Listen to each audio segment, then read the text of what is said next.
Hello everyone, welcome back to another YouTube video. Sorry for the long wait. I have been busy between school and lacrosse, keeping stats and all that. I have been keeping you in mind, but I just need those days to do work and sports, and also just a couple days to relax. But I'm back. I'll try and post as often as I can, but it won't be as often as I used to do, like weekly. That will be almost a rarity to the end of the year.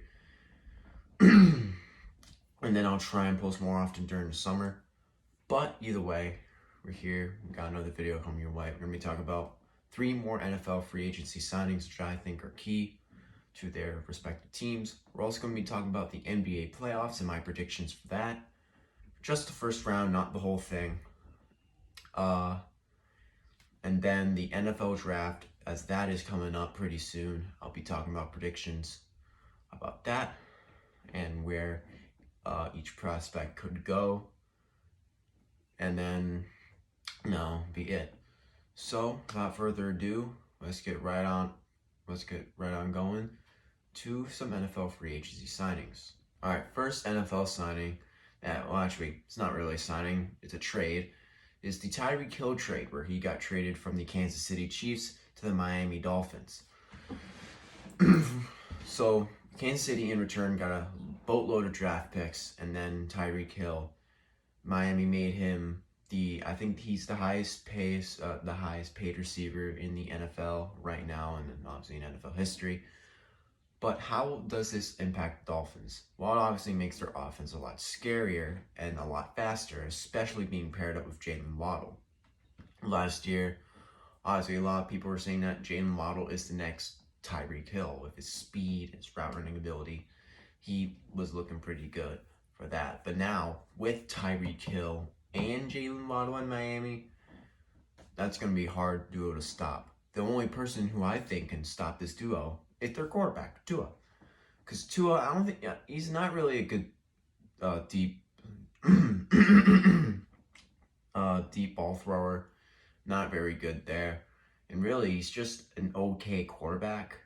Like, Tyreek Hill definitely downgraded from Mahomes to the 2-0. He's going to downgrade from anybody from Mahomes, unless it's Aaron Rodgers or Tom Brady, but obviously he went to Miami. I personally think he would have been a better fit in his other option, the Jets, because Zach Wilson has a good arm. It just needs those receivers that can get it. And I think Elijah Moore can develop into a very good receiver, but I just think Tyreek Hill might be a little bit better off in New York. Just a little hot take there. Especially with what Robert Saleh is doing in there. He's bringing in some guys. He's doing an okay job. But does this make Miami Super Bowl contenders? Definitely more, but I think they're playoff contenders for sure. Just don't know about Super Bowl contenders yet. I think Tua either needs to take the next step, or they just need to find somebody else. Because, I mean, really, Tyreek Hill, he's a very good receiver. One of the best in the league is obviously. But that was also because Mahomes is one of the best quarterbacks in the league. And with Tua now at quarterback, I think Tyreek Hill will have a little bit of a down year in his perspective. And and comparing to his stats in Kansas City, it will be a down year. And really, I don't know why he wanted to trade away. Actually, I know the reason why, but really, I just don't know why too. Because I knew his contract or distributions, something like that. Like, he wanted to be paid more, but Kansas City didn't have the money because all that money was going towards Mahomes and his massive contract. So that's why they traded him. But do I think Miami will do better than last year? Yeah, a little bit. Probably like a 1 or 2 better, which will probably put them in the playoffs. But will they finish above New England? It'll be close. It'll be a lot closer than you think. And a lot of people will say, like, Miami's going to finish second. Buffalo, clear favorites. Miami, New England, New York. That's what a lot of people are saying, but I think it'll be a really close battle between Miami and New England. But either way, that's my take on the Tyreek Hill trade. Next up, the Los Angeles Rams. They have signed Bobby Wagner from the Seattle Seahawks. I think it was a 3-year contract. I'm pretty sure it was a 3 or 5 year. I'll check on that. But how does this affect LA in general? LA, it helps their linebacking situation, but they went from a pass rusher type of linebacker to like a run stopper type of linebacker. Von Miller is more of a sack linebacker, and then Bobby Wagner's more the stop the run. He's got the most tackles, all that. He has the most tackles in the league last year, I'm pretty sure. Definitely a big signing for LA. Definitely helps out in case they have to face, well, I guess with Deebo Samuel, he'll be a great run stopper. Stop him. But just naming out some guys, all I'm doing, like James Conner, he'll be a big run stopper over there. Just again, naming some guys that they face next year that I know for sure. But again, Bobby Wagner, one of the best linebackers in the league. Some say the best. Going over to one of the best defenses, I think, on paper. They have lost a lot of pieces though, so I actually probably will take that statement back. They still have Aaron Donald. They still have Jalen Ramsey. The defense is still relatively good, but probably not as good as last year. But Bobby Wagner definitely helps that case, getting back to that defensive level that they had last year. Will the Rams win the West? It'll be a close one with Arizona. Again, I think Arizona's going to be a nice fight with them. They're going to put up a nice good fight with them. 49ers also don't look that half bad either. Seattle's out of the conversation. Obviously, we know that ever since they traded away Russell Wilson. But I think really the Rams look good in the NFC West. And don't forget, the offense just got a lot better too, with Allen Robinson coming to town. OBJ probably will not re-sign. Matthew Stafford, Cooper Kupp. That Rams team is going to be really good. They definitely have a case to repeat next year. But as for right now, Bobby Wagner to LA, I think is a solid signing. And now we head over to our last trade that we're going to be talking about. So we head over to Indianapolis now. As you might know, that they have traded for quarterback Matt Ryan. The longtime Atlanta Falcon leaves Atlanta, probably their best quarterback in history, franchise history. Probably a little bit out of his prime, but easily could get back in Indianapolis. I think he definitely has a better capability of doing that under Frank Reich than Carson Wentz did. Carson Wentz definitely had the potential to get back to that form, but he just didn't. It was mostly a Jonathan Taylor type of game, and Carson Wentz was just not good at all. Went from MVP to bad to really, really bad, kind of. He's now over in Washington. The Commanders will hold on to him, see how they think of him. But as for right now, the replacement for Carson Wentz will be Matt Ryan. I think this definitely brings more power to the passing game to Indianapolis, especially if Pittman. I don't know if Pascal left or not. He might have, but I have to see. But Pittman and T.Y. Hilton, I haven't really heard much of him in a while, but I know he's still on the Colts. But mostly just with Pittman. And Jack Doyle, I think, will develop more off of him. But I think Indianapolis just needs to bring in more and more weapons for Matt Ryan. Because if not, I don't think Indianapolis will be that good, honestly. I think they should bring in a guy like Drake London. I think Pittman might have played with him at USC, but Drake London wouldn't be that bad of an option. Obviously, Jonathan Taylor. Don't really need to build around him since Indianapolis has one of the best offensive lines in the league, which could be the reason why he's so good, because of that offensive line. But like I said, Indianapolis, I think they'll be pretty solid. Like last year, I think they will miss out on the playoffs. I didn't mean to. Okay. I meant to do that for later on, but hey, you got a little insight. I don't know about Indianapolis making the playoffs. Actually, that's my before the draft prediction. They will not make the playoffs. Post-draft predictions and all that, all before the season coming up. But Indianapolis, I think this does help their offense a lot more than you think. And now we stop at the NFL for a bit, and let's talk about the NBA playoffs. All right, the NBA playoffs are currently going on right now. It should be a very interesting playoffs this year. I don't usually do play-in tournament predictions. I'm just not a fan of them. But now that the official playoff bracket is set, let's get going with the predictions. So, first matchup, let's go with the Nets and Celtics. So the Celtics have lost their defensive anchor, Robert Williams III. I think for part of the series, I don't know if he's coming back during the series or not. But the Nets, they have Kevin Durant, Kyrie Irving, which have both been pretty good lately, and Kyrie Irving can play at home now.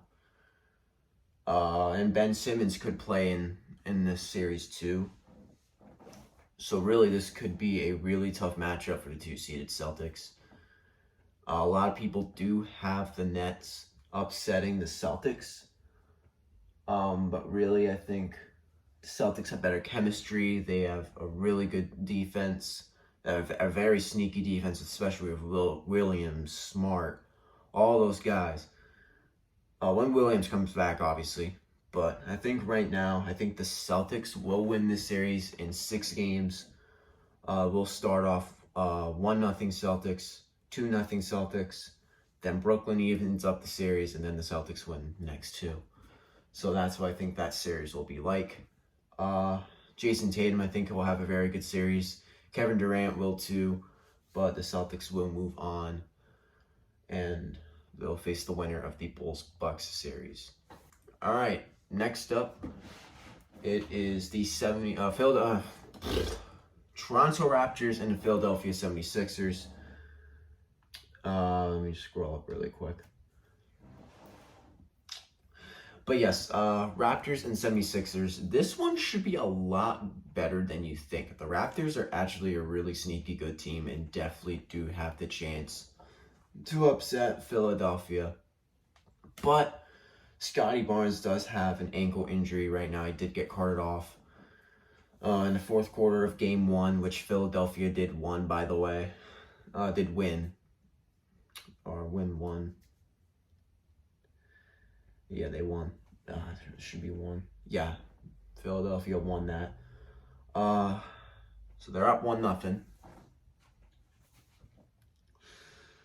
The 76ers, they have Harden and Joel Embiid. Tyrese Maxey's up and coming. He just scored 38 against Toronto. Matisse Thybulle is also a very underrated defender, or actually an underrated player. He's known for his defense. But Toronto, they have Scotty Barnes when he comes back healthy. Fred VanVleet, Pascal Siakam. That's a sneaky good team. But like the Celtics-Nets series, I have the Philadelphia 76ers in 6. I do have Toronto tying up the series just by a smidge. And then Philadelphia going up 3-1. Toronto gets some sort of life in Game 5. And then Game 6, Philadelphia does blow out the Raptors. And they will get revenge for what Kawhi Leonard did back in the Eastern semifinals. Should be a solid series, but I have Philadelphia moving on. They will face the winner of the Heat-Hawks series. All right, let's go to the Utah Jazz and the Dallas Mavericks. Mavericks being the 4 seed, Jazz being the 5 seed. Now the Mavericks, they looked pretty good. They really did. I think that Kristaps Porzingis trade really helped their team out a lot. But Luka Doncic is out with an injury right now. Don't know when he's coming back. And Utah did take game 1 from Dallas. And I think, honestly, they're not going to look back. I do think Utah will win this series in 5 games. It'll be a 3-0 series lead for the Jazz. Then Luka, I think he'll come back game 4. He leads the Mavericks to a victory, and then in a close game 5, the Jazz will come up on top, and they will move on against a very underrated Mavericks team. The Jazz with Gobert, Mitchell, Conley, I think they'll have a very good series, and they'll face the winner of the Suns-Pelicans series. Next up is the Nuggets and the Warriors. Now, here's the thing about this series. I did have not yet. The Nuggets with Nikola Jokic and Aaron Gordon, I guess. And then the Warriors with Steph Curry, Klay Thompson, Jordan Poole, Draymond Green. The Warriors look pretty dang good these playoffs, especially when Curry is back. He played last game, game 1. The Warriors do look pretty good right now. I will give them that. The Nuggets, there is some rumor going around that Jamal Murray will be back for this series. All of these series have injuries going on right now, and I don't know when they're coming back. I'm sorry, but it's just reality. But the Nuggets, other than Jokic, they really don't have a lot of players to help them out. And that's why I think the Golden State Warriors will sweep the Nuggets. But I will admit I did have the Nuggets winning in 6 when Curry was out. But with Curry back in that series, it's going to be a whole different story. The Warriors will sweep. 4-0. Get Denver out of there. They're not worthy yet. Not without Jamal Murray. MVP is out. And the Warriors will face the winner of the Timberwolves-Grizzlies series. All right, next up we have the Hawks and the Heat. The Heat probably have the best depth roster in the entire league right now. Tyler Hero, possible 6th man of the year. Actually, probably a big favorite to win 6th man of the year. Jimmy Butler, obviously, been very good. Bam Adebayo, he's been good. Duncan Robinson, obviously a great shooter. Victor Oladipo, also a very good player. Really, the Heat have a lot of big names. They have a solid amount of big names. They do. They really do. The Hawks, they have Trae Young. They could have, again, another injury. They could have Clint Capella back. And once again, I don't know. He's going to be reevaluated in a week, I'm hearing. But again, I just don't know. Same thing with John Collins. I just don't know when he's going to come back either. And that's why I think the Heat will sweep the Hawks. They'll only have Trae Young, and that's kind of it. The Hawks just have Trae Young. The Heat, they have a very good roster. A whole lot of depth, almost every position. And that's why Miami can just rest players, put some players on. Miami's looking pretty good. I have a feeling they're going to make a solid run. Actually, I think they could make a solid run, but that's only winning a couple of series, I guess. But the Heat will sweep the Hawks, and they will face the Philadelphia 76ers. Yes, the Philadelphia 76ers in the second round. All right, now what could be the best series? The Timberwolves and the Grizzlies. The Timberwolves have taken game 1 after a very solid performance by Karl-Anthony Towns and Anthony Edwards. The Grizzlies, they obviously look good too. These two teams are very young, very evenly matched. This is a very, very good series. Either team could win. Ball comes down. Let's just compare the positions really quick. Point guard, you got John Morant for the Grizzlies. I think. Oh, and Patrick Beverley for the Timberwolves. John Morant's a better player, but I think Patrick Beverley's intensity is going to make him up there with him. He is a very good defensive player, and offensively, he can easily pass the ball around to his other offensive players. Shooting guard, D'Angelo Russell and Desmond Bane. D'Lo for the Timberwolves, Bane for the Grizzlies.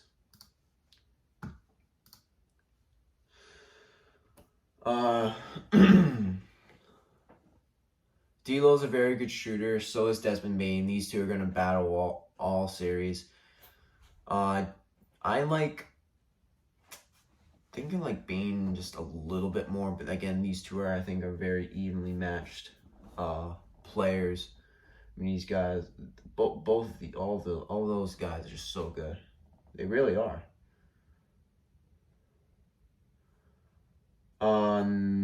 Now we have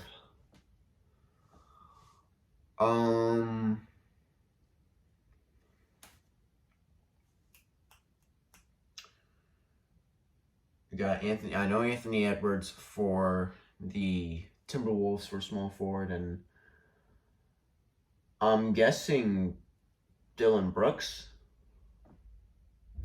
for the Grizzlies. Obviously, Edwards is a lot better actually. It's really going to be between Edwards and Morant. Those two are going to be battling it all day long, and those Timberwolves, those two are going to have a very good series.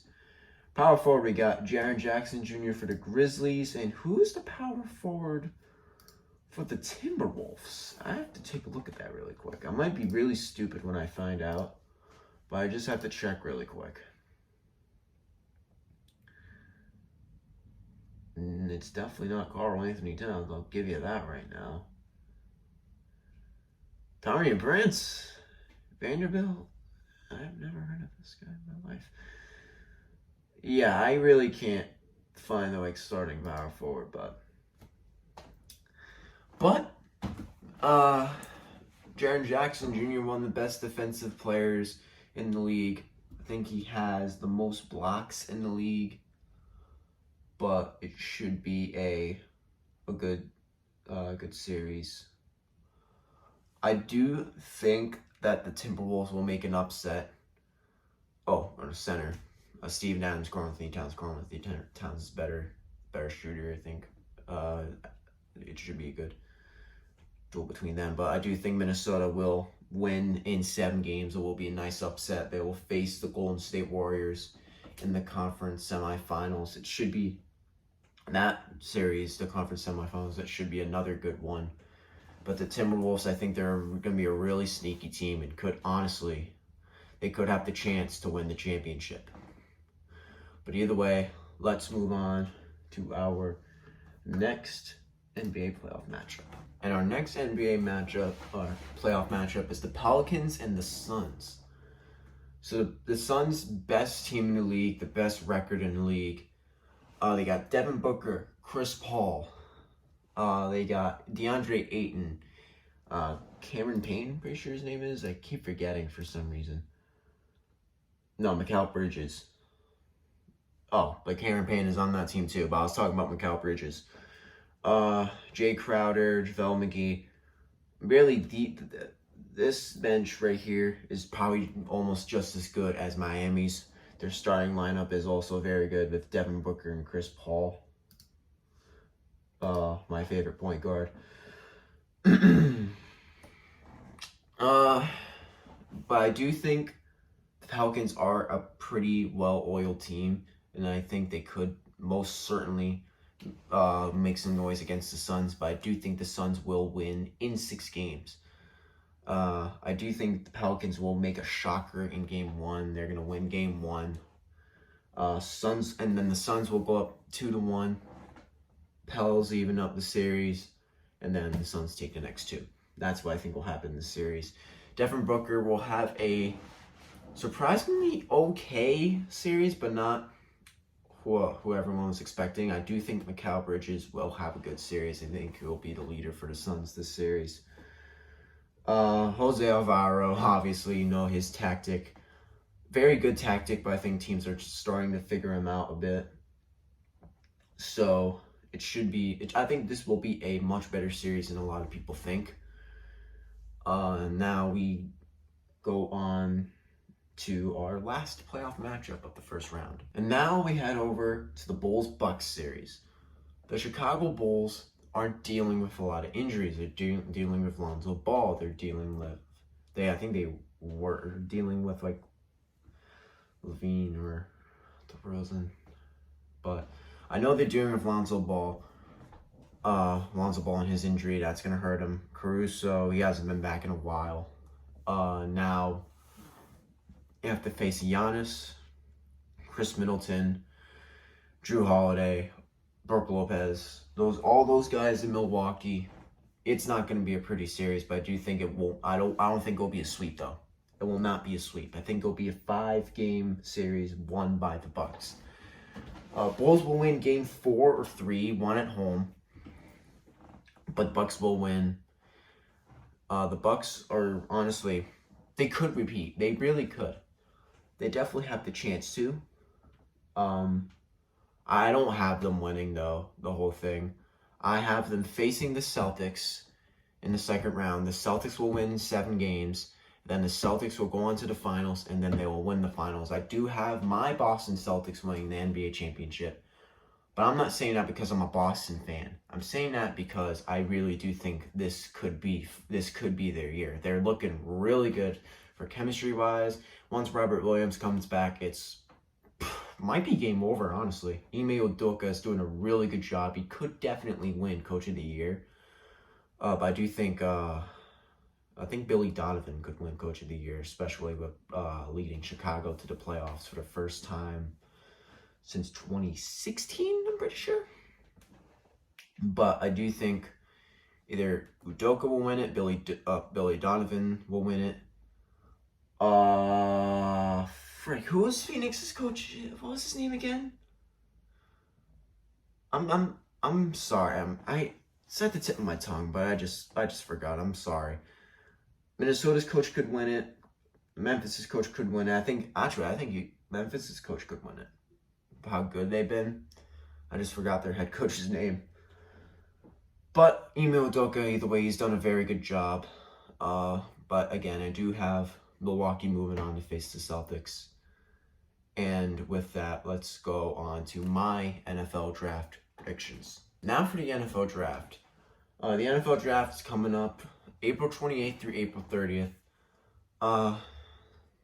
I personally think it's not going to be as good as last year. Definitely last year. It's some bigger names that I kind of knew. But this is also because this is more of a defensive and offensive line type of draft. Like, if your team desperately needs a defense, for like maybe Tennessee, Houston, any of those guys, I think they desperately need a defense. And this is a draft for them. Because, you got Aiden Hutchinson, Kevin Thibodeaux. I think that's how you say his name. But you also got players like Evan Neal, Evan Neal on the O-line. Really, if your team needs an O-line, Cincinnati Bengals. But they have practically figured that out, so Jacksonville Jaguars. But they also kind of need a defense. Like, if you need to protect your quarterback, then this is a really good draft to do that. Let me just get the NFL draft board.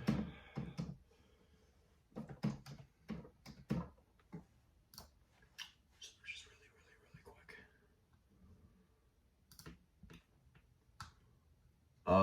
Kayvon Thibodeaux is who it was.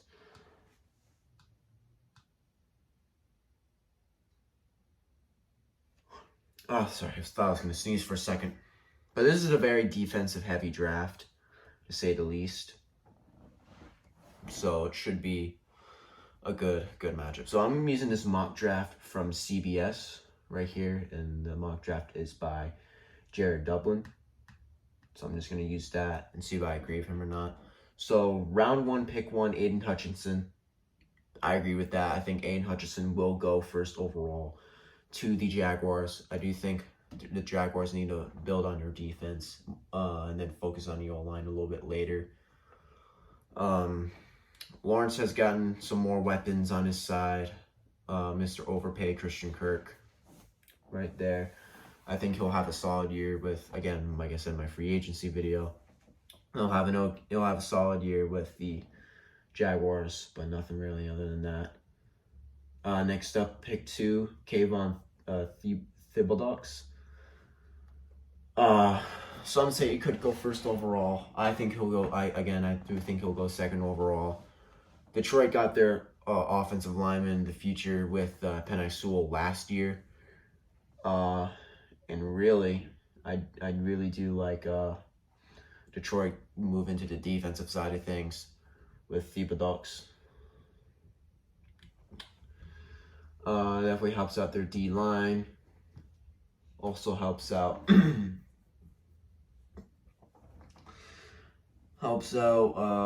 like development players like maybe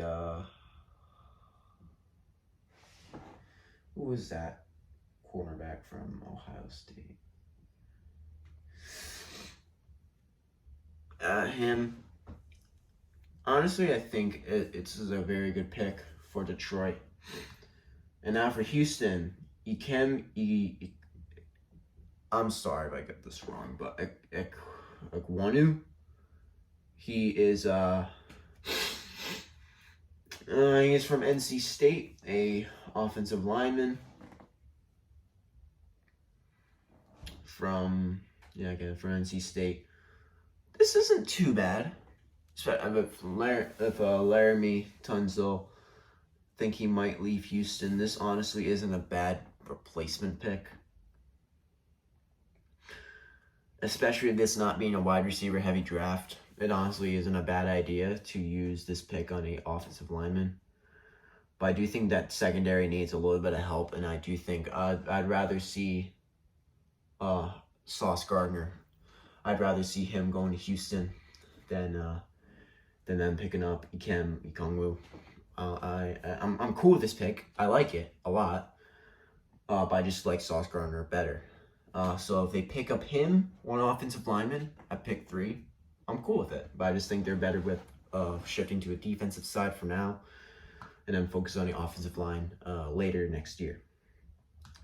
Now Sauce Gardner, according to this mock draft, he's going to the New York Jets. This isn't a bad option either. I mean, this is really, I think, honestly, me thinking Sauce going to the Texans. I do think Ekwonu. I think swap Sauce and Ekwonu for picks. Sauce going to Houston, Ekwonu going to New York. I like this for New York. It helps out their O-line. The defense definitely needs a little bit of help. And especially with, I think with Robert Saleh, I mean, really, the next defensive player possibly off the board is Travon Walker. Sorry, I'm a little stuffy right now. Allergies are kicking in. But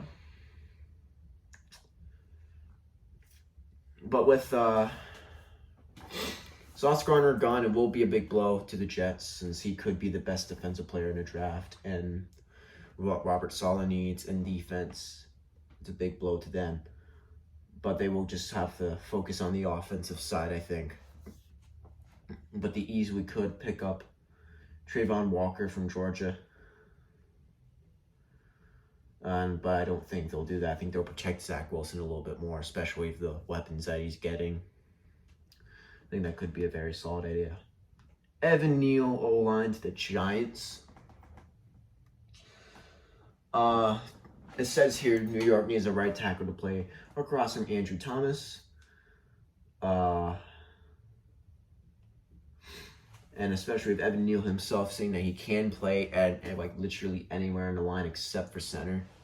I think this will definitely help out New York quite a bit, especially if they want Daniel Jones to develop. So I like this pick 4. New York Giants. I think it'll be a lot better for them than you think. Their defense could definitely develop back into that 2020 form. Bradbury could go back to that form too. But I do like Evan Neal here going to the Giants here, especially at pick 5, with some teams needing an offensive lineman. But Evan Neal going to the Giants, I like this for New York. I agree with Mr. Dublin. Now here's something I don't agree with. Mr. Dublin, he has Charles Cross going to the Panthers at 6th. He's an offensive lineman from Mississippi State. No. That's all I'm going to say. No. They're going to go with either Malik Willis or Kenny Pickett. Both quarterbacks, and I think Kenny Pickett will go off the board first. I think Kenny Pickett's just he's a good quarterback. He'll definitely do well with DJ Moore, Robbie Anderson. Unless they want Robbie Anderson to cry in the corner and trade for Baker Mayfield. But I just like Kenny Pickett a lot more. I don't trust Darnold. I'm definitely not trusting Cam Newton. And I don't know about Mayfield yet. I'm just not liking it. I think Kenny Pickett's a better fit over in Carolina. I really do. And I think they should go with Kenny Pickett at 6th overall. Now the Giants again. They go with Trayvon Walker, a defensive lineman from Georgia. To pair a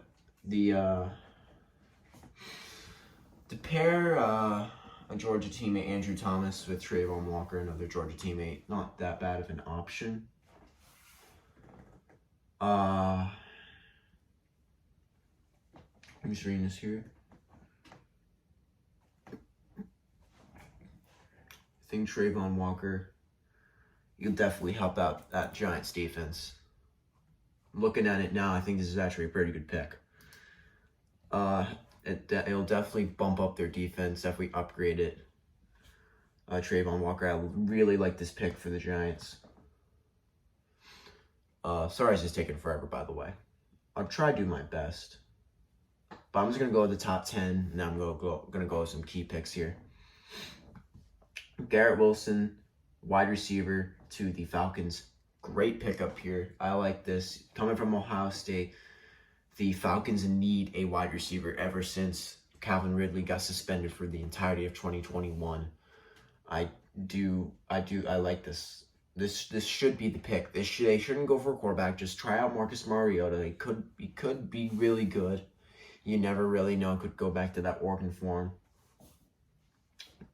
Give him Garrett Wilson, or at least a weapon, because they literally have no one. They have no one.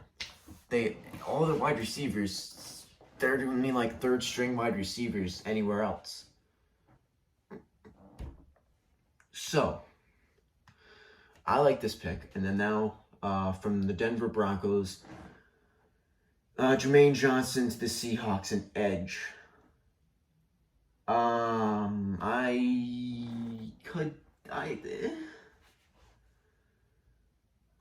I actually kind of see Malik Willis going here. Believe it or not, I do. I definitely could see Malik Willis going to the Seahawks. Pete Carroll's a solid coach, although he is coming out of his prime a little bit. Sometimes Malik Willis makes some decisions that'll make you say, what the hell are you doing? But he has a really good arm, just like Russell Wilson. And DK Metcalf, I think, will love him. I think if you just fix up his decision making, Malik Willis could be Russell Wilson in Seattle. But I do like Malik Willis going to Seattle rather than Jermaine Johnson. So there you go. That's my take on that. And now he has a mock trade here from the Jets. New Orleans taking Malik Willis at 10. But I'm just going to say Jets do nothing. They go with Derek Stingley Jr., cornerback from LSU. This mock draft has him going number 12 to Minnesota. But I like you said with Sauce Gardner, they definitely need that defensive back or cornerback to really help out Robert Saleh and his defense. I think Derek Stingley. Stingley. Yeah, it might be Stingley. He'll help out with that. The Jets defense will definitely be slightly underrated after this pickup. And now the Jets have their offensive lineman, and now they got their cornerback that they really need. This is a big W by the Jets. A rare W, by the way. Kyle Hamilton to the Washington football team.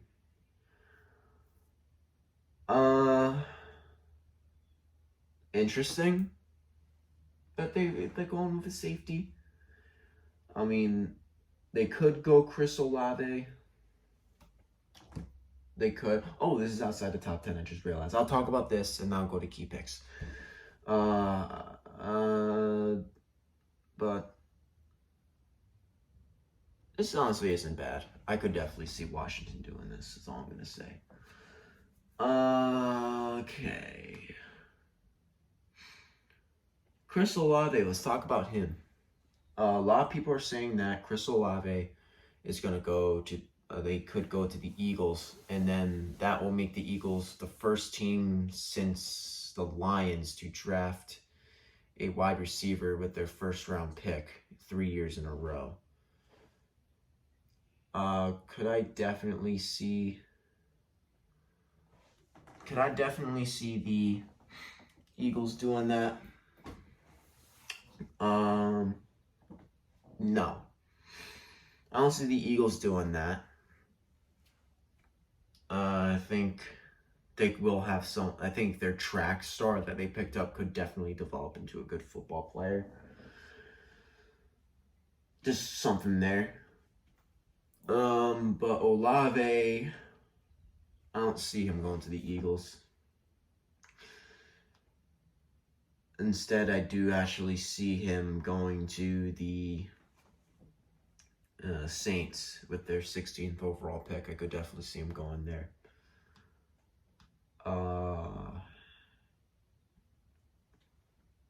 Dublin has Kenny Pickett going to the Steelers. Staying in town. So I don't really see that happening. I think I actually see Pittsburgh going with a wide receiver like Drake London. I could definitely see Drake London going to the Steelers or an offensive lineman. The Patriots. They have him. Mr. Dublin has the Patriots getting Jalen Petre, I think. He is a safety from Baylor who can play corner, and Belichick loves those guys, but I think we need a sole corner.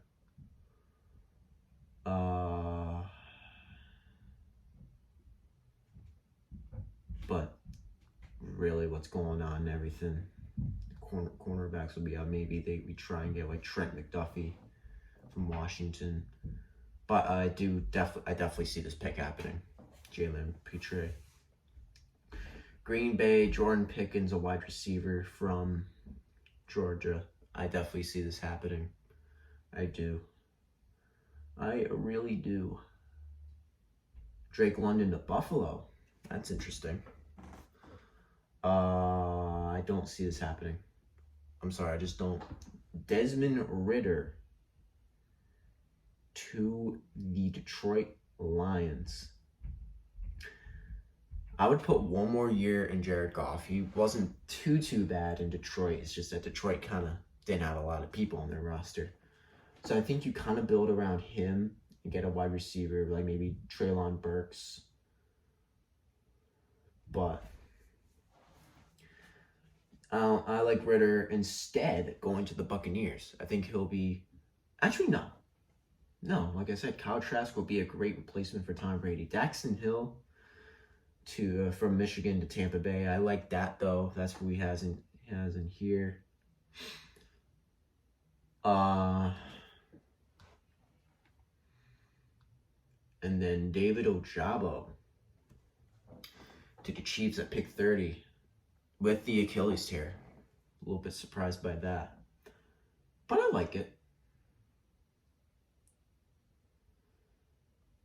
And then that's kind of it.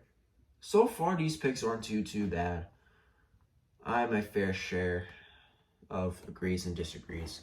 But either way, that is going to do it for us today. Hope you enjoyed this episode. Sorry again for the long wait. Just really busy these days. Follow my Instagram. I am slightly active on that. Again, just I'm so busy. I'll try and post weekly, but if I don't, you know why. I'm just a busy guy. But with that out the way, I will see you in the next episode. And happy Easter, by the way. See ya.